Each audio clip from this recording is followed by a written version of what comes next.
중국에 여행을 가면 우리 대한민국이 얼마나 영향력이 커졌는지를 눈으로 직접적으로 확인할 수가 있습니다. 그 이유는 바로 거리 곳곳에서 한글 간판을 쉽게 발견할 수 있기 때문인데요. 중국의 거리를 걷다 보면 한글의 영향력이 얼마나 커졌는지 쉽게 확인할 수 있습니다. 오늘 소개해드릴 사연은 중국 상하이에서 온 한 유학생의 이야기입니다. 그는 자신의 고향 거리가 점점 한글 간판으로 채워지는 것을 보며 한국 문화의 영향력을 체감하게 되었다고 하는데요. 과연 그에게는 무슨 일이 있었던 걸까요? 지금 바로 확인해 보시죠. 영상 시작 전에 구독과 좋아요 눌러 놓으시면 더 재미있고 감동적인 사연 기다리지 않고 바로 들어보실 수 있으니 잊지 마세요. 안녕하세요. 저는 중국 상하이에서 태어난 리우밍입니다. 전 상하이 외국어 대학에서 관광경영을 전공했고 지금은 서울의 한 대학원에서 유학생활을 하고 있어요. 저는 중국의 관광산업이 빠르게 성장하는 것을 직접 목격하며 자랐어요. 우리 가족은 상하이에서 작은 식당을 운영하고 있었는데 아버지는 항상 중국은 세계 최대의 시장이야. 우리 중국어를 배우려는 외국인들이 늘고 있어라고 자랑스럽게 말씀하셨죠. 제가 고등학생이었던 2010년대 초반만 해도 상하이의 거리는 당연히 대부분 중국어 간판이었습니다. 영어로 된 간판이 일부 있었지만 그마저도 국제적인 느낌을 주기 위한 장식 정도로만 사용됐어요. 하지만 제가 대학생이 되고 몇 년이 지난 후 상하이의 거리에 놀라운 변화가 생기기 시작했습니다. 특히 남경로와 같은 쇼핑거리에 가면 한글로 된 간판들이 하나둘씩 등장하기 시작했어요. 처음에는 왜 중국에 한글 간판이 필요하지? 라는 의문이 들었어요. 그 답은 바로 급증하는 한국인 관광객 때문이었습니다. 2013년 즈음부터 한국인 관광객들이 중국으로 물밀듯이 쏟아지기 시작했어요. 한국의 경제 성장과 여행 문화의 확대로 많은 한국인들이 중국 여행을 선택하게 된 거죠. 특히 상하이, 베이징, 청도, 서안 같은 도시는 한국인 관광객의 주요 목적지가 되었습니다. 우리 가족이 운영하던 식당도 변화를 맞이했어요. 아버지는 갑자기 늘어난 한국인 손님들을 보며 말씀하셨습니다. 이 기회를 놓치면 안 되겠다. 한국인들이 우리 식당을 더 쉽게 찾을 수 있도록 간판을 바꿔야겠어. 그리고 얼마 후 우리 식당의 중국어 간판 옆에 상하이 전통 요리라는 한글 간판이 추가되었습니다. 신기한 것은 간판을 바꾼 후 확실히 한국인 손님들이 더 많이 찾아오기 시작했다는 거예요. 그들은 한글 간판을 보고 안심하고 들어오는 듯 했습니다. 여기 한글 간판이 있으니까 의사소통이 가능하겠지? 라는 생각이었을 테죠. 실제로 아버지는 간단한 한국어 인사말과 메뉴 설명을 배우기 시작하셨고 저도 덩달아 한국어에 관심을 갖게 되었습니다. 제가 대학에 다니던 시절 남경로를 걷다 보면 정말 놀라운 광경을 목격하게 됐어요. 거리의 약 30%가 한글 간판으로 바뀌어 있었던 거죠. 화장품 가게, 옷가게, 식당, 심지어 호텔까지 모든 업종에서 한글 간판을 볼 수 있었습니다. 어떤 가게는 중국어보다 한글이 더 크게 적힌 간판을 내걸기도 했어요. 저의 한 친구는 이런 현상을 보며 농담처럼 말했습니다. 이러다가 우리 중국이 한글 나라가 되는 거 아니야? 비록 농담이었지만 중국의 일부 보수적인 사람들은 실제로 이런 변화의 불편함을 느끼고 있었어요. 중국 문화와 언어의 정체성이 약화되는 것 같다고 생각했기 때문이죠. 하지만 대부분의 상인들에게 이것은 단순히 비즈니스였습니다. 한국인 관광객들이 가져오는 경제적 이익은 엄청났거든요.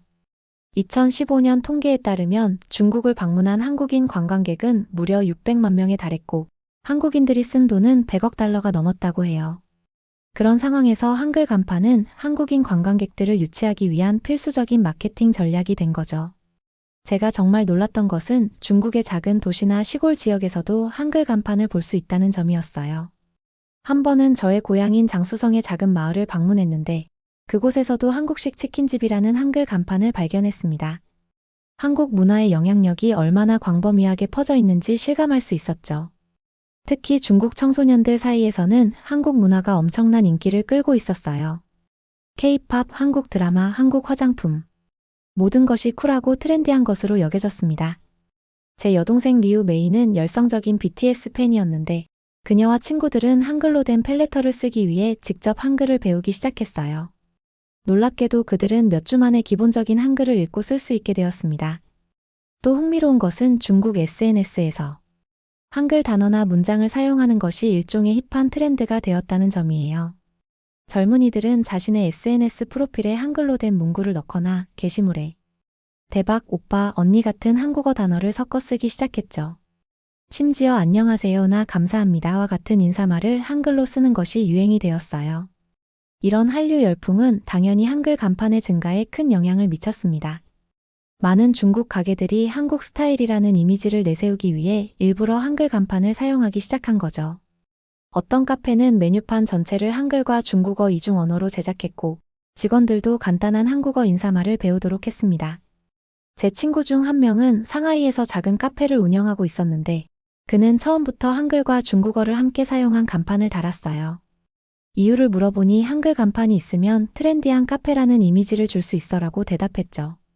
실제로 그의 카페는 중국 젊은이들 사이에서도 인기 있는 장소가 되었습니다.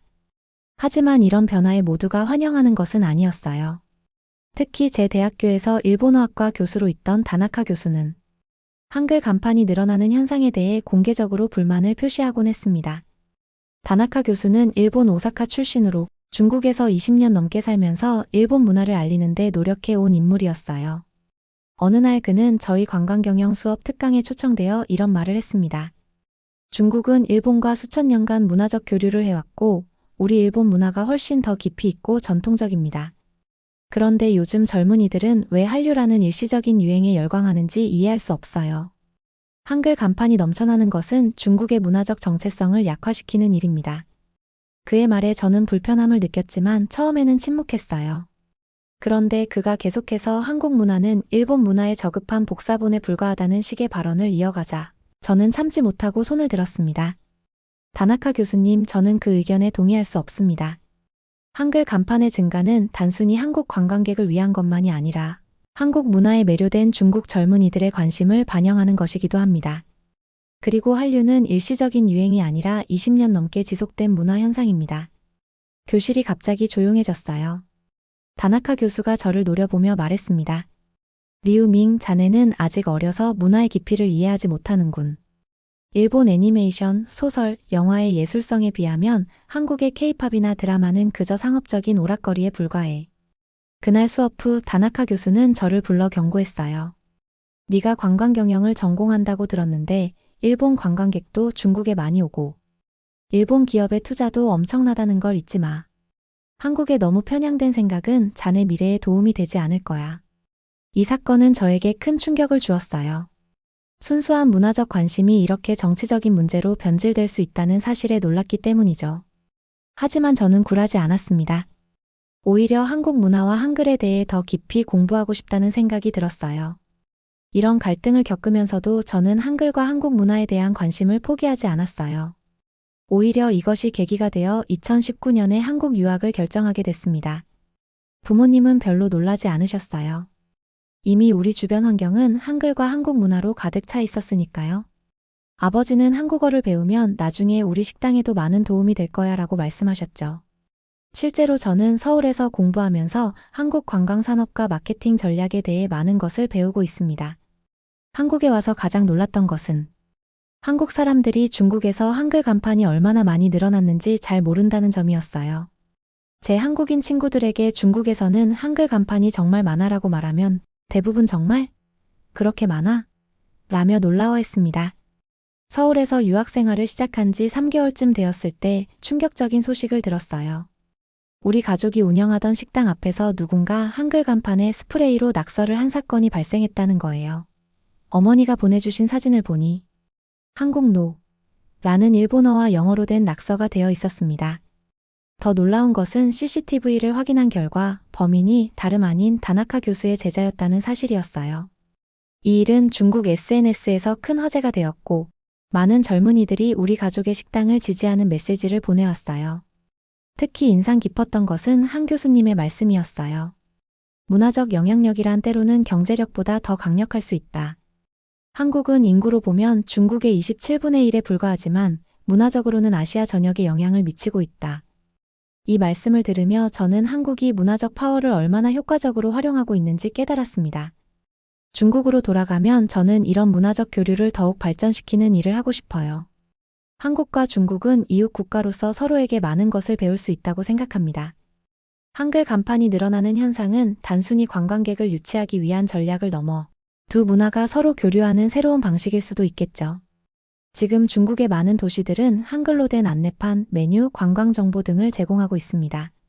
이것은 한국인 관광객들에게는 편의를 제공하고 중국 상인들에게는 비즈니스 기회를 제공하는 윈윈 전략이 되었어요. 물론 일부에서는 이런 변화를 문화적 정체성의 약화로 볼 수도 있지만 저는 이것이 글로벌 시대의 자연스러운 현상이라고 생각합니다. 제가 생각하는 이상적인 미래는 중국과 한국이 서로의 문화를 존중하면서도 활발하게 교류하는 것입니다.